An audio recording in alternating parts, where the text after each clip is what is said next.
이번 시간에는 채용에 대해서 살펴보도록 하겠습니다. 자, 채용이라고 하는 것은 조직이 필요하다 하는 인적 자원을 노동시장에서 확보하기 위한 모든 활동을 얘기하는 것입니다.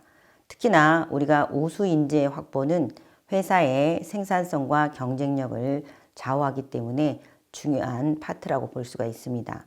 우리가 이 채용에서는 모집과 선발과 사회화 과정으로 나누어 볼 수 있습니다. 모집은 효과적인 모집을 얘기하는 거죠. 즉 조직에서 우리에게 필요한 인재를 유인하는 것이죠. 그 유인된 구성원들을 선발, 즉 공정하고 정확하게 선발하게 되면 그러한 신규 인원을 회사에 정착시키는 것을 사회화라고 볼 수가 있습니다. 그런데 이러한 인적 자원을 채용하는 데 있어서 중요한 것은 계획을 설명할 수가 있겠죠. 그래서 이 계획이 중요한 이유는 우리가 다른 제품과 달리 사람은 필요하다고 해서 그때그때 구매해서 사용할 수 없다는 특징이 있는 것입니다. 또한 요즘에는 환경이 급변하기 때문에 필요한 인재를 사업에 따라서 우리가 구하기가 어렵다는 거죠. 그래서 전사적 차원에서 이러한 인적 자원을 계획할 필요가 있는 것입니다. 그래서 창업 기업도 우리가 미래를 어떻게 보고 이것을 계획하느냐라고 하지만 우리가 창업자는 큰 그림을 보시고 인적 자원에 대한 계획을 세워야 되는 것입니다. 그러면 인적 자원의 계획에 대한 부분은 우리가 환경이 급변하고 기술 환경도 달라지고 제품 시장도 달라진다는 거죠. 그래서 사업의 방향도 달라지기 때문에 필요한 인력 수요를 예측할 수 있습니다. 여기에는 인력이 부족한 경우도 인력 계획이 될 수 있고 또 인력이 과잉될 수도 있다는 것이죠. 그래서 그렇게 되면 우리가 수요와 공급에서 적정 인력을 매칭시켜야 되는 것입니다. 창업기업에서도 보면 처음에는 많은 우수한 인재를 확보하는 거죠. 근데 확보하게 되면 바로 충분한 사업의 기회도 있을 수도 있고 없을 수도 있고 거기에 따른 보상 문제도 해결되는 거죠. 보상 문제도 일어날 수 있는 것입니다.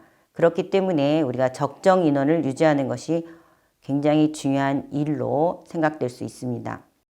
그러면 인력 수요를 어떻게 예측할 수 있느냐라고 하는 것은 우리가 과거를 기준으로서 수요를 예측할 수 있고 또 향후 미래를 가지고 수요를 예측할 수 있다라는 거죠. 즉 과거를 가지고 창업은 이제 우리가 과거를 가지고 좀 예측하기가 어렵지만 보시면서 우리가 기업의 규모나 매출이나 성장에 따라서 인력 수요를 예측할 수 있다라는 것입니다. 또한 정성적인 방법으로서는 미래의 우리 사업의 경영 실적과 전망을 고려해서 인력을 바로 예측할 수 있는 것입니다. 또한 우리가 예측 프로세스의 관점에서 탑다운식도 있고 보텀업도 있습니다. 탑다운은 바로 그 전략기획실이나 우리가 창업기업은 전략기획실은 어려울 수 있으나 그러면 경영자가 앞으로 사업에 대해서 관심 있으면 이 사업에 필요한 인적 수요를 미리 예측할 수 있다는 거죠. 경영자의 입장에서. 보텀업은 그 부서에서 혼자 지금 담당하고 있는데 이 일을 다 할 수 없습니다 라고 해서 요청했을 때 우리가 보텀업 방식으로 인력 수요를 예측할 수 있다는 것입니다. 인적 자원 계획을 검토한 결과 상황에 따라서 대응할 수 있는 방안을 살펴보면 향후 인력이 부족한 상황에서는 바로 근로시간을 증가하거나 생산성을 향상하거나 또는 아웃소싱도 가능하다는 것이죠. 또한 비정규직을 채용할 수도 있겠죠. 그러나 향후 인력이 남는 상황, 과잉 인력일 경우에는 인력의 전환 배치 또는 근로시간 및 임금을 삭감하거나 이 근로시간과 임금의 삭감은 경영자가 함부로 할 수 없는 일입니다. 근로자와 합의해서 이루어져야 되는 것이죠. 그다음에 신규 인력 채용을 동결하거나 명예퇴직이나 정리, 해고를 할 수 있습니다. 적정 인원이라는 것은 바로 인력 규모의 변화가 없는 상황을 얘기할 수 있겠죠. 그래서 부서 간의 인력을 전환 배치하거나 교육훈련시키고 이직에 대해서 충원할 수 있는 상황을 얘기하는 것입니다. 자, 그러면 이제 우리가 모집에 대해서 살펴보면 모집은 회사에 필요한 인력을 모집하는 경로가 있는데요. 이러한 것은 현재 구성원을 통한 모집의 경로는 내부 공모제가 있습니다. 우리가 신사업을 실시하거나 새로운 부서를 만들 때 일단 구성원에서 갈 사람, 그 부서로 갈 사람을 요청하는 것이 내부 공모제에 해당되겠습니다. 또는 이제 구성원의 추천이 있겠습니다. 이것은 그 조직에 잘 아는 구성원이 추천하기 때문에 이때 좀 이직률을 낮출 수가 있겠죠. 그래서 구성원의 추천이 우리가 창업기업이나 또는 중소기업에서는 바람직한 방법으로 많이 활용되고 있습니다. 또한 신문, 잡지, 지명 광고를 통한 모집, 인터넷 모집, 또 인력 중개 전문 기관 또는 소셜 리크루팅 이러한 경로를 통해서 우리가 모집하고 있죠. 그런데 이러한 모집에서 중요한 것은 우리 경영자가 인재상을 가지고 있어야 된다는 거죠. 그래서 기업이 채용하고 싶은 인력이 어떤 역량을 갖추고 있어야 하는 그 인재상에 대한 큰 그림을 가지고 있어야 되겠습니다. 그러면 모집된, 유인된 인적 자원을 회사가 필요하는 인재를 오류 없이 정확하게 파악하여 선발하는 것이 바람직하죠. 그래서 우리가 모집하면 선발 프로세스를 살펴보면 이제 지원서, 자기소개서, 그다음에 뭐 인적성 검사, 면접, 그리고 선발하는데 여기서 우리가 창업기업이나 중소기업은 지원서나 자기소개서, 그다음에 주로 면접을 하게 되는 거죠. 자, 그래서 이러한 모집과 선발의 프로세스가 중소기나 창업 기반 기업에서는 바로 당일로 또는 오전이나 오후에서 마치는 경우가 많습니다.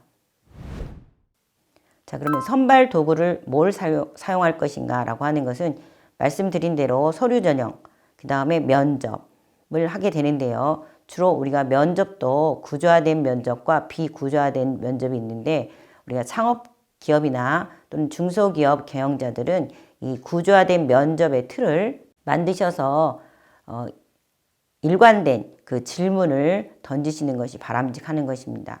만약에 이 구조화된 면접이 안 있으면 잘못되면 우리가 스트레스 면접이다, 뭐 또 상황 면접이다. 그래서 이 지원자와 말꼬리 잡는 그러한 면접이 일어날 수가 있습니다. 그렇지 않기 위해서는 구조화된 면접이 필요하고 또 우리가 연구 결과, 실증 결과에서도 바람직한 면접 방법은 구조화된 면접이라고 이미 실증적 연구에서도 밝혔습니다.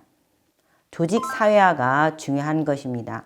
그래서 새로운 조직에 입사한 개인이 조직의 문화와 가치, 규범을 이해하고 적용함으로써 스스로 조직 일원으로 자연스럽게 느끼는 과정이 조직 사회화입니다. 이러한 조직 사회화가 기업에서 굉장히 중요하죠. 왜냐하면 요즘에 신입사원들은 입사와 동시에 또 퇴직을 꿈꾼다는 이러한 그 이야기도 있죠.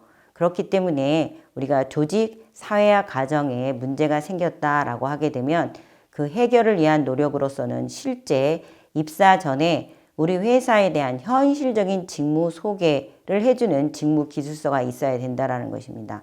그래서 과장되지 않게 현실적으로 당신이 우리 회사에 들어왔을 때 해야 될 일이 무엇인지를 정확하게 설명해 줘야 되는 거죠.